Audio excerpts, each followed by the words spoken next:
ఇవాళ ఒక important day, ఎందుకంటే ఇవాళ భారత్ పాకిస్తాన్ మధ్య చర్చలు జరగబోతున్నాయి. అది హాట్ లైన్ లో.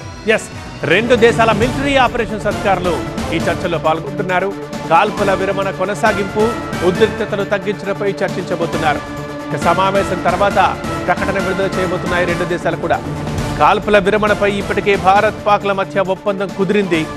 రెండు దేశాల హాట్ లైన్ చర్చలకు ముందే భారత డీజీఎంఓ కీలక ప్రకటన చేసింది. పాక్ నేవీ ఎయిర్ బేస్లపై గురిపెట్టి ఉంచాం. సీజ్ ఫైర్ ని ఉల్లంఘిస్తే గనక ఈసారికి పాక్ కి చుక్కలు చూపిస్తామంది మన డీజీఎంఓ.